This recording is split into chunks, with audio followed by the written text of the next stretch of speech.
قال الله جل وعلا إنما يخشى الله من عباده العلماء اللهم أرنا الحق حقا وارزقنا اتباعه وأرنا الباطل باطلا وارزقنا اجتنابه برحمتك يا أرحم الراحمين رب يسر ولا تعسر وتمم بالخير۔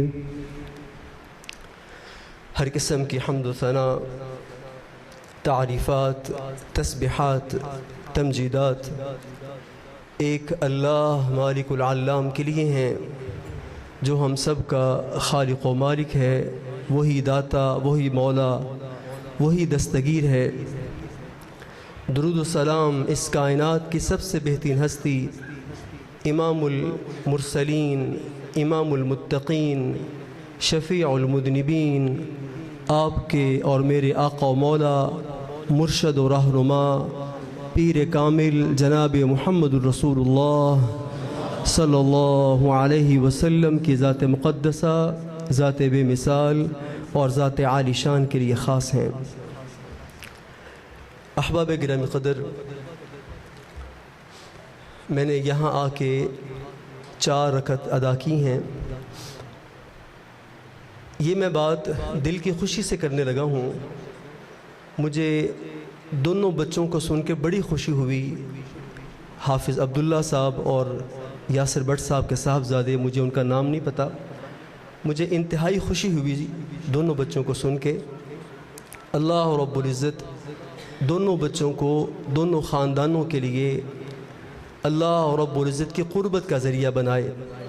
اور میں سوچ رہا تھا کہ حضور علیہ السلام کا جو فرمان ذیشان ہے، قیامت کا دن ہوگا، اللہ ان قرآن کے حفاظ، قرآن کے قاریوں کو کہیں گے اقرأ وارتقی ورتل کما کنت ترتل فی الدنیا، کہ جس طرح تو دنیا میں قرآن پڑھتا تھا اب بھی پڑھ اور جنت کے درجات کو چڑھتا جا، جہاں والناس آئے گا وہاں تیرا مقام ٹھہرے گا۔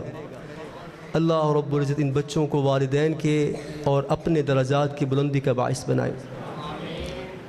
احباب گرامی قدر، اصل گفتگو علماء کرام فرمائیں گے جو کہ تشریف فرما ہیں، کچھ مہمان آنے والے بھی ہیں۔ میں قاری سیف اللہ صاحب حفظہ اللہ ورعا اور یاسر بٹ صاحب برادر مکرم، برادر اکبر، ان کے حکم پہ حاضر ہوا ہوں چند گزارشات کے لیے۔ احباب گرامی، ہمیں سب پتہ ہے، یہ جو ننھے منھے بچے یہاں بیٹھے ہیں، شاید ان کو اینڈرائیڈ موبائلوں کی ان ایپس کا بھی پتہ ہے جو بڑے بوڑھوں کو پتہ نہیں۔ ان کو سارا کچھ پتہ ہے۔ اس سے بڑے جو ٹین ایجر ہیں، 13 سے 18 19 سال والے، ان کو الیکٹرانک گیجٹس کا سب کا پتہ ہے۔ ٹیبلٹ کون سی اچھی ہے، او ایس کون سا اچھا ہے، اینڈرائیڈ ورژن کون سا بہترین ہے، لیپ ٹاپ لینا ہو، ان بچوں کو سارا کچھ پتہ ہے۔ اگر میں بڑوں کی بات کروں، آپ کسی مجلس میں بیٹھے ہوں، آپ کسی بیماری کا نام لیں، آپ کو فٹ سے کوئی نسخہ بتا دیا جائے گا، علاج بتا دیا جائے گا۔ آپ کسی مجلس میں موجود ہیں، کوئی سیاسی بات ہو، آپ کو بڑے بڑے بہترین تجزیہ نگار مل جائیں گے۔ ہمیں سب پتہ ہے، آج کے بچوں سے لے کے نوجوان، برگزیدہ، بوڑھے، بزرگ، خواتین، بہنیں، سب کو سب پتہ ہے۔ لیکن اگر میں کچھ یوں کہوں کہ ہمیں یہ سب کچھ اگر پتہ نہیں تو دین کے متعلق پتہ نہیں۔ تجارت کے اصول حضور علیہ السلام نے کیا بیان کیے، تاجروں کو بھی نہیں پتہ۔ سفر کے آداب کیا ہیں، وہ جو روز فیصل آباد سے لاہور تک، لاہور سے سرگودا تک روز سفر کرنے والے، ان کو بھی نہیں پتہ۔ شادیوں کے معاملات کیا ہیں، ہم دیکھتے ہیں رسم و رواج کو، کوئی بچہ پیدا ہوتا ہے، اسلام نے اس کے لیے، شریعت نے کیا احکامات بیان کیے ہیں، چند لوگوں کو اس کے علاوہ نہیں پتہ۔ کوئی فوت ہو جائے جو محلے میں، معاشرے میں چلتا ہے، ہم سارے اس کے پیچھے بھیڑ چال۔ بلکہ میں آپ کو ایک واقعہ عرض کرتا ہوں، پھر بات کو آگے بڑھاتا ہوں۔ ایک دوست عمرہ کرنے چلے، سوال کیا کہ عمرہ کیسے کرنا ہے، کسی سے سیکھا، مہنگی ٹکٹ لی ہے، اچھا ہوٹل بک کرایا ہے، بہترین سفر کا انتظام کیا، کیا عمرے کا طریقہ پتہ؟ کہتا ہے جی نہیں پتہ۔ اچھا جا کے کیا کرو گے؟ اس کا جو جواب تھا وہ ہماری اور معاشرے کی کیفیت۔ کہنے لگا وہاں جا کے جو سب کر رہے ہوں گے میں بھی کرنے لگ جاؤں گا۔ سفر کہاں کا؟ سرزمین حجاز کا۔ سفر کہاں کا؟ اس جگہ کا جہاں حضور کے قدم مبارک لگے ہیں۔ آداب کیا ہیں پتہ نہیں، مسجد نبوی شریف کی شان کیا ہے نہیں پتہ، حضور کے روضے پہ حاضر کیسے ہونا ہے، سلام کیسے پڑھنا ہے، الفاظ کیا ہیں، نگاہیں کیسی ہوں، مسجد میں کیسے داخل ہونا نہیں پتہ، بیت اللہ کے طواف کے لیے لازم و ضروری کیا ہے کوئی نہیں جانتا، پتہ نہیں۔ ہمیں سب پتہ ہے، ویسے سب پتہ ہے۔ اور ناراض نہ ہوئیے، علماء موجود ہوں، کوئی شخص سوال کر لے، علماء سے پہلے عام آدمی جواب دیتا ہے منو پتہ، منو پوچھ لو۔ وہ سب سے بڑا مفتی خود بنا ہوتا ہے۔ عرب ہمارے بارے میں کہتے ہیں کلو پاکستانی طبیب، کلو پاکستانی مفتی۔ پاکستان کا ہر بندہ وہ معالج بھی ہے، ہر بندہ اسے مسئلوں کا پتہ ہے۔ لیکن ہمیں اگر نہیں پتہ تو دین محمد رسول اللہ صلی اللہ علیہ وسلم کا نہیں پتہ۔ او بھائیو، یہ باتیں وہ باتیں ہیں جو ہمیں کڑوی اور بری لگتی ہیں۔ رسول اللہ صلی اللہ علیہ وسلم کی حدیث مبارکہ کا مفہوم آپ نے مثال دی کیف کی، جسے ہم کیپ کہتے ہیں نا، کیف کسی بوتل کے اوپر رکھیں پھر آپ اس میں پانی ڈالتے ہیں۔ حضور علیہ السلام نے کیا فرمایا؟ کچھ لوگوں کی حالت ہے اس کیف جیسی، اس میں سے جو بھی گزر جائے، پانی گزار دیں، تیل گزار دیں، شہد گزار دیں، اسے کچھ نہیں پتا۔ ہماری کیفیت کیا؟ اس کیف جیسی۔ ہم میں سے قرآن گزر جاتا، ہم میں علماء کرام موجود ہیں، مسائل بیان کرتے، ہمارے اندر بڑے بڑے کبار علماء شیوخ الحدیث موجود، ہم اس معاشرے میں رہنے والے، لیکن ہماری کیفیت اس کیف سے زیادہ کچھ نہیں، جس میں سے کچھ بھی گزر جائے اس کو پتہ ہی نہیں ہے میرے اندر سے گزرا کیا ہے۔ احباب گرامی قدر، میں نے کہا ہمیں سب پتہ ہے۔ آج سائنس اپنی ترقی کی عروج پہ، سائنس یہ پتہ کر چکی کہ سورج کی دوری زمین سے کیا ہے، سورج سے بڑے سیارے ستارے کتنے ہیں۔ سائنس یہ ثابت کر چکی، بتا چکی کہ سورج ہماری زمین سے 13 لاکھ گنا بڑا ہے۔ سورج اور زمین آپس میں 14 کروڑ 98 لاکھ 80 ہزار کلومیٹر دور ہے۔ سورج کی روشنی اس زمین پہ 8 منٹ 19 سیکنڈ میں پہنچتی ہے۔ یہ سارا کچھ سائنس نے ہمیں بتا دیا، یہ سارا کچھ آج کے نوجوانوں کو پتا ہے۔ او بھائیو، یہ ساری باتیں جن لوگوں نے ہمیں بتائیں، وہ لوگ اس کائنات کے بنانے والے رب کا انکار کر بیٹھے۔ میں نے کہا ہمیں سب پتا، لیکن اگر ہمیں دین کا پتہ نہیں ہوگا، یہ ساری کی ساری باتیں ہمارے لیے سوائے معلومات کے اور کچھ نہیں۔ قرآن کہتا ہے الحمدللہ الذی فاطر السماوات والارض۔ رب کون ہے؟ جس نے آسمان و زمین کو بغیر نمونے کے پیدا کیا، بغیر نمونے کے، اسپیسیمن نہیں تھا، کوئی ماڈل موجود نہیں تھا۔ اللہ رب العزت نے آسمان و زمین کو بغیر نمونے کے پیدا کیا، اور اللہ اسے، اس کائنات کو پھیلا رہا ہے۔ ایک ٹرم استعمال ہوتی ہے ایکسپینڈ آف یونیورس. یہ زمین بڑھ رہی ہے, یہ جہان پھیل رہا ہے. قرآن کہتا ہے یزید فی الخلق ما یشاء. اللہ اس آسمان و زمین کو پیدا کرنے کے بعد جس طرح چاہے بڑھاتا ہے, اور سائنس یہ ثابت کر چکی ایکسپینڈ آف یونیورس, یہ دنیا آہستہ آہستہ پھیل رہی ہے. لیکن حیران ہو جائیے, جن لوگوں نے ہمیں یہ بتایا وہ لوگ اللہ کے وجود کا انکار کر بیٹھے کہ اس کائنات کا بنانے والا ہے ہی کوئی نہیں. جب تک ہم دین کو نہیں سمجھیں گے ہم اپنے رب کو پہچان نہیں سکتے. قرآن کہتا ہے فَعْلَمْ أَنَّهُ لَا إِلَهَ إِلَّا هُ. اے لوگو جان لو تمہارا رب وہ ہے جس کے علاوہ کوئی معبود برحق نہیں ہے. وہ تمام کے تمام جہانوں کا پالنے والا رب العالمین ہے. او بھائیو, جب انسان قرآن سے یہ جان لے, سمجھ لے, دین سینے میں اتار لے, علماء کی مجلس میں بیٹھ جائے, علماء سے سیکھ لے کہ ہر چیز دینے والا کون ہے, اللہ رب العزت, اس کے علاوہ اور کوئی نہیں.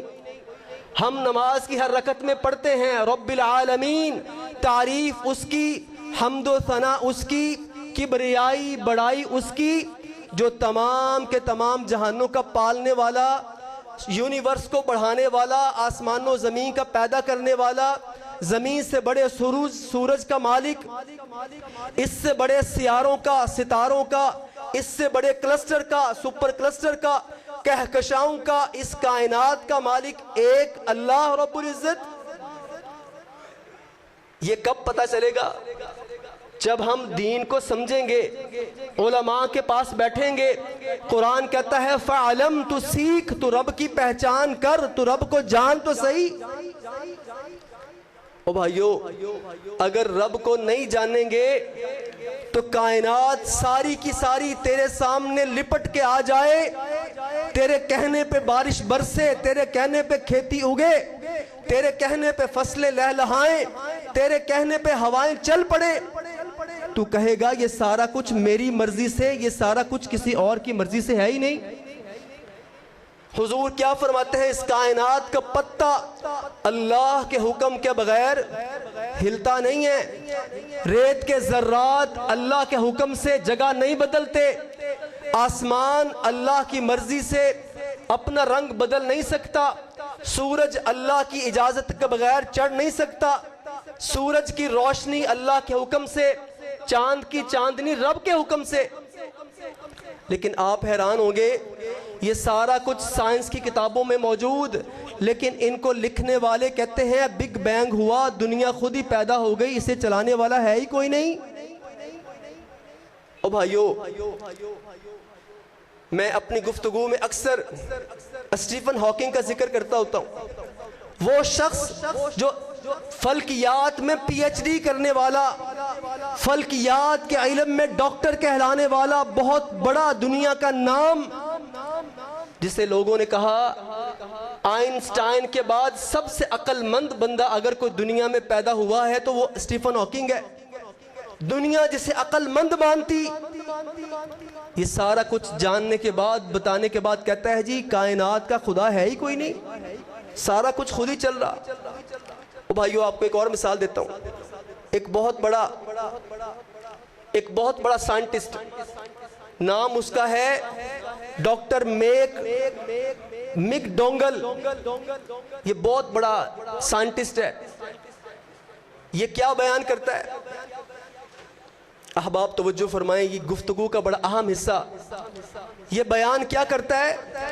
انسان کی روح کے بارے میں ریسرچ کرتا ہے. توجہ فرمائیے, یہ بات بڑی اہم کرنے لگا ہوں, یہ جب سمجھ جائیں گے گفتگو اگلی سمجھ آ جائے گی انشاءاللہ. یہ کہتا ہے انسان کے اندر کچھ ہے جو انسان کو زندہ رکھتا ہے. اور آپ جانتے ہیں انسان کی روح کے بارے میں قرآن مجید میں اللہ نے تفصیل سے بیان کیا. یہ ریسرچ کرتا ہے کس پہ؟ انسان کی روح پہ. میں عرض کر رہا ہوں احباب توجہ کیجئے, یہ گفتگو کا اہم حصہ ہے, اگلی گفتگو اس کے بعد سمجھ آئے گی. اگر آپ اب توجہ نہیں کریں گے اگلی باتیں شاید آپ کے لیے غیر اہم ہو جائیں گی. جو علماء کرام موجود ہیں آپ ان کی زیارت کیجئے، آپ سے یہ انشاءاللہ ہم کلام ہوں گے۔ اللہ رب العزت علماء کرام کی زندگی میں برکت فرمائے، ان کا آنا قبول فرمائے۔ احباب گرامی قدر، میں ذکر کر رہا تھا ایک سائنٹسٹ نے روح کے متعلق ریسرچ پیش کی۔ کیا اس نے ساری زندگی لگا کے اپنے 21 برس صرف کر کے یہ ریسرچ پیش کی کہ انسان جب مر جاتا ہے نا اس کا جسم کا وزن 21 گرام کم ہو جاتا ہے۔ کتنا؟ 21 گرام۔ نہ پائیا نہ ادپا نہ چھٹانک، ادھی چھٹانک تو بھی کٹ، کتنا؟ 21 گرام۔ وہ کہتا ہے انسان کا جسم 21 گرام وزن کم کر دیتا ہے، یہ انسان کی زندگی ہے بس، اور کچھ نہیں۔ جبکہ قرآن کیا کہتا ہے؟ وَيَسْأَلُونَكَ عَنِ الرُّوحِ قُلِ الرُّوحُ مِنْ أَمْرِ رَبِّي۔ قرآن کہتا ہے کہ اللہ رب العزت کے نبی سے لوگوں نے پوچھا روح کیا ہے جس سے انسان زندہ ہوتا؟ قرآن کہتا ہے یہ تیرے رب کا امر ہے، تیرے رب کا حکم ہے۔ احباب گرامی، سائنس روح کو نہیں مانتی، وہ کہتی ہے جو نظر آتا ہے وہی سب کچھ، اس لیے وہ کہتے ہیں مشاہدہ تجربے سے جو حاصل ہو وہ علم ہے۔ روح کے متعلق کیا کہتے ہیں سائنٹسٹ؟ اس کا تعلق انسان سے ہے ہی نہیں، یہ ایک وہ چیز ہے جو مادیت نہیں رکھتی، وجود نہیں رکھتی۔ اور احباب گرامی قدر، شریعت محمدی صلی اللہ علیہ وسلم نے روح کے بارے میں 4 باتیں بیان کی ہیں۔ علم کی بات سمجھئے، 4 ادوار روح کے بیان کیے شریعت نے۔ پہلا دور جب میں اور آپ عالم ارواح میں تھے، پیدا نہیں ہوئے تھے۔ دوسرا دور مادر رحم کا، پیدائش سے پہلے کا۔ تیسرا دور جس میں میں اور آپ اس وقت موجود ہیں، عالم دنیا۔ چوتھا دور عالم برزخ کا، نہ روح کبھی مری ہے نہ مرے گی، نہ روح کا وجود کبھی ختم ہوا نہ کبھی ختم ہوگا۔ یہ باتیں ہمیں کس نے بتائیں؟ یہ باتیں ہمیں بتائیں تعلیمات جناب محمد رسول اللہ صلی اللہ علیہ وسلم نے۔ اگر ہم دین نہیں سیکھیں گے، یہ جو باتیں میں آپ سے عرض کر رہا ہوں، جو پہلے میں نے آپ کو مثال دی ہے، جو اب مثال دی ہے، یہ باتیں کس کی؟ یہ باتیں رب نے ہمیں تحفے کے طور پہ دیں، ہمارے پاس دین کے نام سے موجود۔ یہ باتیں اللہ کی طرف سے تحفہ ہمارے پاس موجود ہیں۔ اور آج کا نوجوان رب کے بارے میں شک کر بیٹھا۔ آج نوجوان اگنوسٹکزم کا شکار، وہ کیا ہے؟ ہاں اگر رب ہے تو میں کیا کروں؟ وہ رب پہ ایمان لا کے اس چیز کو مان بیٹھا کہ ہاں رب ہے تو میں کیا کروں؟ ڈی ازم مسلمانوں میں موجود، وہ کیا ہے کہ ٹھیک ہے جی ہم دنیا میں آ گئے، اللہ نے بھیج دیا، اب ہم کیا کریں؟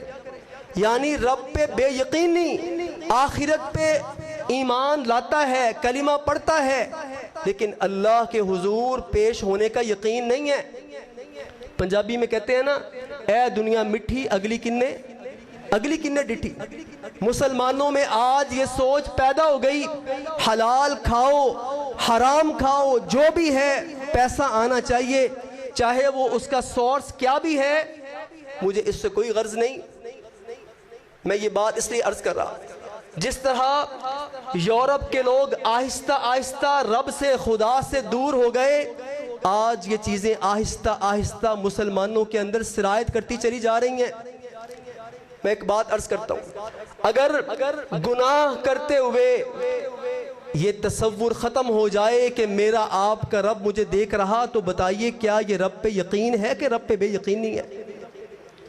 جب انسان تنہا ہو جائے اور یہ تصور کرے مجھے کوئی نہیں دیکھ رہا، اور اس کی کیفیت یہ ہو، اسے پتہ بھی ہو، دل میں کسی کونے پہ موجود ہو کہ میرا رب مجھے دیکھ رہا، اس کے باوجود وہ گناہ کر بیٹھے، بتائیے کہ کیا رب پہ یہ یقین ہے کہ بے یقینی ہے؟ آج کے مسلمان کے اندر یہ چیز آ گئی۔ میں عرض کر رہا تھا، جب ہم دین کو سمجھیں گے ہمیں رب سمجھ آئے گا، جب ہم دین کو سمجھیں گے ہم عبادت کر سکیں گے۔ قرآن اسی بات کو بیان کرتا ہے کہ اللہ کو اس طرح یاد کرو جس طرح اللہ نے یاد کرنے کا بتایا۔ ابھی ہم نے نماز پڑھی، کس کے حکم پہ؟ رب کے حکم پہ۔ تعلیم کس کی تھی؟ جناب محمد رسول اللہ صلی اللہ علیہ وسلم کی۔ اگر ہم دین کو نہیں سمجھیں گے، زندگی آہستہ آہستہ دین سے اور تعلیمات محمد رسول اللہ صلی اللہ علیہ وسلم سے خالی ہوتی چلی جائے گی۔ احباب گرامی قدر، گفتگو کا دوسرا حصہ، میں نے پہلے کہا کہ لوگ سائنس کی ترقی پہ پہنچ کے رب کا انکار کر بیٹھے، دوسری طرف جن لوگوں نے دین کو سمجھا وہ کون ہے؟ علماء کرام، اس دور کے محسنین، اس دور کے وہ اکابر جنہوں نے دین سمجھ کے ہم تک دین پہنچایا۔ احباب گرامی قدر، ان کے بارے میں قرآن کہتا ہے انما یخشى اللہ من عباده العلماء، اللہ سے سب سے زیادہ ڈرنے والے دیندار، دین سیکھنے والے، دین سکھانے والے۔ قرآن مجید نے کسی تعلیم کو بہترین تعلیم قرار نہیں دیا، نبی صلی اللہ علیہ وسلم کے فرامین نے کسی تعلیم کو بہترین تعلیم قرار نہیں دیا۔ خیرکم من تعلم القرآن وعلم، تم میں سب سے بہترین وہ جو دین کو سمجھے، دین کو سیکھے، دوسروں کو دین سکھائے، دین پہنچائے، وہ تم میں سے بہترین۔ احباب گرامی قدر، میں عرض کر رہا ہوں دین کے حوالے سے، حضور علیہ السلام اس بات کو بیان فرماتے ہیں من سلک طریقا یطلب العلم سہل اللہ له طریقا فی الجنہ، او کما قال علیہ السلام۔ جو شخص دین سیکھنے کے لیے گھر سے نکلتا ہے، اللہ کو یہ عمل اتنا پسند آتا ہے، اللہ رب العزت اس کے راستے کو جنت کا راستہ بنا دیتے ہیں۔ احباب گرامی قدر، میں علماء کرام کی بات کر رہا ہوں۔ علماء کون ہیں؟ لوگ مرتے ہیں، دنیا سے جاتے ہیں، اپنا مال چھوڑتے ہیں، لوگ ان کے مال کے وارث بنتے ہیں۔ علماء وہ ہیں، دیندار طبقہ وہ ہے، دیندار طبقہ، دین سیکھنے والے لوگ وہ ہیں جن کے بارے میں حضور علیہ السلام کیا بیان کرتے ہیں؟ العلماء ورثۃ الانبیاء، انبیاء دنیا سے جاتے ہیں، وہ درہم و دینار مال نہیں چھوڑتے۔ علماء کیا چھوڑتے ہیں؟ علماء اللہ کی طرف سے سیکھا ہوا علم چھوڑتے ہیں، اور اس علم کے ورثاء، اس علم کے وارث کون بنتے ہیں؟ علماء کرام، دیندار طبقہ، دین سیکھنے والے طلباء، اللہ کے بندے جو دین کے لیے اپنی ساری کی ساری زندگی صرف کرنے والے۔ احباب گرامی قدر، گفتگو کا آخری پہلو عرض کرتا ہوں، وہ کیا ہے؟ حضور علیہ السلام بیان فرماتے ہیں ان اللہ یقبض العلم انتزاعا، اللہ رب العزت قیامت کے قریب علم کو اٹھا لے گا، جہالت باقی رہ جائے گی۔ اور اللہ علم کیسے اٹھائیں گے؟ بقبض العلماء، اللہ علم کو اچانک سے لوگوں سے نہیں نکالیں گے۔ کیا ہوگا؟ اللہ رب العزت اس معاشرے سے علماء کرام کو اٹھا لیں گے۔ کیا ہوگا؟ باقی رہ جائے گی جہالت۔ احباب گرامی، ذرا نظر دوڑا کے دیکھیں پچھلے سالوں میں کتنے قیمتی لوگ ہم سے بچھڑ گئے۔ وہ چہرے جن کو دیکھ کے رب یاد آتا تھا، وہ چہرے جو اللہ والے تھے، اللہ کے قریب تھے، اللہ سے مانگتے اللہ عطا کر دیتا، دعاؤں کے لیے ہاتھ اٹھاتے اللہ دعاؤں کو پورا کرتا، مستجاب الدعوات لوگ ہم سے چلے گئے۔ یہ کیوں ہوا؟ آہستہ آہستہ علماء، دیندار طبقہ ہم سے کم ہوتا جا رہا، اور حضور کیا فرماتے ہیں؟ پھر باقی کیا رہ جائے گا؟ جہالت۔ لوگ جاہلوں سے سوال کریں گے، خود بھی گمراہ ہوں گے، لوگوں کو گمراہ کریں گے۔ اس کی مثال آپ کے سامنے پیش کرتا ہوں۔ آج کسی کو کوئی مسئلہ پیش آ جائے، قرآن کیا کہتا ہے؟ فَاسْأَلُوا أَهْلَ الذِّكْرِ إِن كُنتُمْ لَا تَعْلَمُونَ، تم سوال کرو علماء کرام سے۔ آج یہ نوجوان بیٹھے ہیں، ان کو بڑا پسند ہے سوشل میڈیا، میڈیا پہ بیٹھنے والے ٹک ٹاکر، یہ ویڈیوز بنانے والے یوٹیوبر، ان نوجوانوں کو پسند ہے دین کا مسئلہ سیکھنا ہو، ان کو سرچ کرتے ہیں، ان سے جاننے کی کوشش کرتے ہیں۔ وہ لوگ جو صحابہ کرام کو گالیاں دیتے، صحابہ کی تنقیص کرتے، جناب معاویہ کے بارے میں بری سوچ رکھتے، ابو سفیان رضوان اللہ علیہ مجمعین کے بارے میں بکواسات کرتے، آج کا نوجوان ان سے دین سیکھتا ہے۔ یہ چہرے کی مسکراہٹیں بتاتی ہیں چوٹ کہاں لگی ہے۔ یہ نوجوان ان کو دین کا بہت بڑا مبلغ سمجھتے ہیں، ان سے دین سیکھتے، اور حضور کی بات اس طرح پوری ہوئی، یہ لوگ خود بھی جاہل اور علماء کا لبادہ اوڑھ کے معاشرے میں جہالت پھیلانے والے۔ اس سے آگے بڑھیے، لوگ جاہلوں سے سوال کریں گے، خود گمراہ ہوں گے، گمراہی پھیلائیں گے۔ اس کا بہت بڑا دوسرا ذریعہ آج کی چیٹ جی پی ٹی۔ لوگ ان سے سوال کرتے ہیں، ان سے دین سیکھتے ہیں، خود گمراہ ہوتے ہیں، لوگوں کو گمراہ کرتے ہیں۔ چند دن پہلے کلپ سنا چیٹ جی پی ٹی کے بارے میں، وہ کیا، اس سے سوال کیا گیا کہ اگر عید الفطر اور یوم عرفہ اکٹھے آ جائیں، پتہ ہے اس میں کتنا فرق ہے؟ تقریباً 2 مہینے کا۔ علماء کرام موجود ہیں، میری اصلاح فرمائیے گا، تقریباً 2 مہینے کا فرق۔ سوال کیا گیا کہ عید الفطر اور یوم عرفہ اگر اکٹھے آ جائیں تو کیا روزہ رکھا جائے گا؟ اور چیٹ جی پی ٹی، اچھا میں ایک عرض کیا کرتا ہوں، یہ جو سرچ انجن ہیں، چاہے وہ ARI ہے، چاہے وہ انسائکلوپیڈیا ہے، چاہے وہ گوگل ہے، چاہے وہ چیٹ جی پی ٹی ہے، یہ سارے کے سارے سرچ انجن، ان کو سرچ کرنے کے آداب، ایسا نہیں آپ کچھ سوال کریں آپ کو جواب مل گیا وہ سارا کچھ ٹھیک ہے۔ چیٹ جی پی ٹی نے جواب کیا دیا، یوم عرفہ اور عید الفطر کا دن اگر اکٹھا آ جائے تو ہمیں کیا کرنا چاہیے؟ سوال بھی غلط اور جواب کیا دیا کہ علماء کا اس کے بارے میں اختلاف ہے، کچھ کہتے ہیں روزہ رکھنا چاہیے، کچھ کہتے ہیں نہیں رکھنا چاہیے۔ انا للہ و انا راجعون۔ یہ ہے سوشل میڈیا جس سے لوگ دین سیکھتے ہیں۔ گفتگو کا آخری پہلو سماعت کیجئے، سورہ توبہ کی آیت نمبر 65، وَلَئِن سَأَلْتَهُمْ لَيَقُولُنَّ إِنَّمَا كُنَّا نَخُوضُ وَنَلْعَبُ۔ آیت کا شان نزول بیان کرتا ہوں۔ اس سے پہلے سمجھئے، میں نے ابتداءً آپ سے عرض کیا سائنس کی ترقی، علماء کرام کے بارے میں کچھ ان کے فضائل بیان کیے، اور آج ہمارے معاشرے میں علماء کرام کا مذاق اڑایا جاتا ہے۔ میں نے ابھی جن لوگوں کا ذکر کیا، نام نہیں لیا، نوجوان سمجھ گئے، ان کا سب سے پسندیدہ مشغلہ علماء کرام کا، دیندار طبقے کا مذاق اڑانا۔ میں اس مسند پہ بیٹھ کے اس طرح بیٹھنا پسند نہیں کرتا جس طرح سوشل میڈیا پہ لوگ اپنا بوٹ اوپر کر کے علماء کے سامنے بیٹھتے ہیں، بتاتے ہیں کہ یہ 10 سال مدرسے پڑھنے والا، 5 سال یونیورسٹی پڑھنے والا، اس عالم دین کی میرے سامنے کوئی حیثیت نہیں۔ آج کا نوجوان ان لوگوں کو اپنا آئیڈیل سمجھتا ہے۔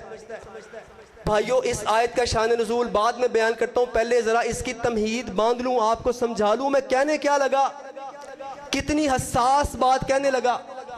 اس وقت دنیا میں 2 بڑے آسمانی مذاہب، عیسائیت، یہودیت موجود۔ یہودیوں میں آرتھوڈاکس ان کا ایک فرقہ موجود ہے، آرتھوڈاکس۔ عیسائیوں میں 2 بڑے فرقے، کیتھولک اور پروٹیسٹنٹ، 2 بڑے فرقے۔ یہودیوں کے ربی، عیسائیوں کے پادری، عیسائیوں کے پوپ۔ میں پورے مجمع سے سوال کرتا ہوں، کبھی آپ نے سنا ہے کہ عیسائی اپنے پوپ اور پادری کا مذاق اڑاتے ہوں؟ کوئی بھائی مجھے اٹھ کے مثال پیش کرے، کوئی یہودی دنیا کا بڑے سے بڑا خبیث ترین آدمی اگر ربی بن گیا، کوئی یہودی اس کا مذاق اڑاتا نظر نہیں آئے گا۔ اگر مذاق اڑاتا نظر آئے، میں یہ دعویٰ کرتا ہوں مجھے کوئی ایک مثال پوری دنیا سے نکال کے دکھائیے۔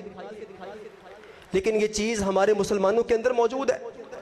ہمارے ہاں دینداروں کا مذاق بعد میں، اللہ رب العزت کے بارے میں مذاق موجود ہے، فرشتوں کے بارے میں مذاق، جنت کے بارے میں مذاق، جہنم کے بارے میں مذاق۔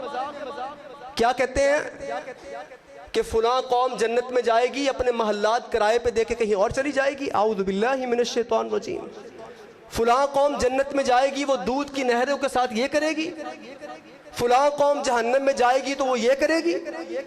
ہمارے معاشرے میں دین کے نام پہ دین کا مذاق، فالعیاذ باللہ من ذالک، فرشتوں کا مذاق، منکر نکیر کا مذاق، کرامن کاتبین جو معزز فرشتے جن کا رب نے خود کہا وہ معزز فرشتے تیرے کنوں پہ موجود، ما یلفظ من قول الا لدیہ رقیب عتید، تو زبان سے جملہ بعد میں نکالتا ہے وہ اسے اچک کے پکڑ لیتے، نام اعمال میں لکھ لیتے۔ قیامت کا دن ہوگا، رب کیا کہیں گے؟ اقرأ کتابک کفا بنفسک اليوم علیک حسیبا، یہ ساری کتاب یہ دو فرشتے لکھنے والے بیٹھے ہیں، ہمارے معاشرے کے اندر ان کا مذاق موجود ہے کہ نہیں ہے؟ اس سے اگلی بات میں آیت کا شان نزول آپ کو پیش کروں، ہمارے اندر دین کا مذاق موجود ہے، اور حضور علیہ السلام کے سامنے مذاق کی بات پیش کی گئی تھی۔ غزوہ تبوک سے واپسی پہ حضور صلی اللہ علیہ وسلم قافلے میں موجود ہیں، ایک جگہ پڑاؤ کیا، صحابہ کرام بھی موجود ہیں، سفر سے تھکے ہارے، منافقین بھی موجود ہیں، اور بھائیوں یہ مذاق کرنے والے آج کے دینداروں کو، علماء کو مذاق کرنے والے، دین کا مذاق اڑانے والے، 4 کلاسیں اسکول کی، 2 سال کالج کے، 4 سال یونیورسٹی کے پڑھنے والے، اپنے آپ کو بڑا ناٹو خان سمجھنے والے، یہ یورپ کا لباس پہن کے، شکلیں اپنی کفار جیسی بنا کے، حلیہ اپنا یہودیوں جیسا بنا کے، دینداروں کے بارے میں تمسخر کا انداز، مذاق کا انداز، توہین امیز انداز بنانے والے، اس آیت کو سماعت کیجئے اور دیکھیے ہم کہاں کھڑے ہیں۔ صحابہ کرام موجود ہیں، منافقین ساتھ ہیں، انہوں نے کیا کہا؟ یہ دین سیکھنے والے، موٹے پیٹوں والے، ان کو کھانے کے علاوہ اور کوئی کام نہیں۔ غزوہ تبوک کے واپسی کا سفر بیان کر رہا ہوں، ایک صحابی نے سنا، میں دوبارہ عرض کرتا ہوں، انہوں نے کیا کہا دینداروں کے بارے میں کہ یہ دین سیکھنے والے جو حضور کے ساتھ ہیں، یہ موٹے پیٹوں والے، یہ کھاتے بہت ہیں، ان کو روٹی کے علاوہ اور کوئی نہیں سوچتا۔ ذرا سنیے گا، یہی بات آج کا نوجوان آج کے علماء کے بارے میں کہتے ہیں کہ جی مولوی کھاندے بڑا کھاتے ہیں، اور سچی بات ہے دائیں بائیں علماء خوبصورت انداز میں موجود ہیں، تصدیق کریں گے۔ میں نے کئی جید علماء کی مجلسیں دیکھی ہیں، سفر کیے ہیں، اصل علماء کرام کھاتے ہی نہیں ہیں، بڑا تھوڑا کھاتے ہیں، ان کو فکر ہے اپنے پیٹ کی، اپنی صحت کی، اور فرمان رسول اللہ صلی اللہ علیہ وسلم کی فکر ہے۔ حضور کیا فرماتے تھے؟ ہم وہ ہیں، ہم تب تک کھانا نہیں کھاتے جب تک ہمیں بھوک نہیں لگتی۔ علماء، اصل علماء کھاتے ہی نہیں ہیں، یہ جو کھانے والے ہیں نا یہ کوئی اور ہی مخلوق ہے، علماء کرام نہیں ہیں۔ میں عرض کر رہا تھا کیا کہا کہ حضور کے ساتھ یہ لوگ موٹے پیٹوں والے، یہ کھاتے بہت ہیں۔ ایک صحابی نے بات سنی، حضور علیہ السلام کی خدمت میں حاضر ہوا، کہا اللہ کے نبی یہ لوگ دینداروں کا مذاق اڑا رہے تھے۔ نبی صلی اللہ علیہ وسلم نے بلا لیا، جواب دیتے ہیں منافقین ہم نے تو ایسا کچھ نہیں کہا، ہم نے تو نہیں کہا۔ اب یہ صحابی شرمندہ ہیں اور یہ سوچتے ہیں میں تو جھوٹا پڑ گیا، کس کے سامنے؟ صادق المصدوق جناب محمد رسول اللہ صلی اللہ علیہ وسلم کے سامنے جھوٹا پڑ گیا۔ اللہ رب العزت نے وحی اتار دی، صورتحال سے آگاہ کر دیا محمد رسول اللہ صلی اللہ علیہ وسلم کو، وَلَئِن سَأَلْتَهُمْ لَيَقُولُنَّ إِنَّمَا كُنَّا نَخُوضُ وَنَلْعَبُ، جب پوچھا گیا کہ تم نے تو ایسے کہا ہے، کیوں کہا؟ یہ کہنے لگے ہم تو ویسے ہی مذاق کر رہے تھے، جیسے ہمارے ہاں مجلسیں لگتی ہیں نا، ٹھٹھا مذاق، وہ فلاں ایسا، وہ فلاں سیاستدان ایسا، وہ فلاں مولوی ایسا، وہ فلاں قاری ایسا، وہ فلاں خطیب ایسا۔ ان کی تقریریں سن کے، ان کے بیانات سن کے، ان کے پیچھے نمازیں پڑھ کے، ان کے پیچھے جمعے پڑھ کے، انہی کی غیبتیں، انہی کے بارے میں منافقتیں، انہی کے بارے میں باتیں۔ انما کننا نخوض ونلعب، ہم تو کھیل تماشا کر رہے تھے، جس طرح تب منافق کرتے تھے اس طرح آج بھی کچھ لوگ ہمارے معاشرے میں موجود ہیں۔ تو بھائیو بات یہاں ختم نہیں ہوئی،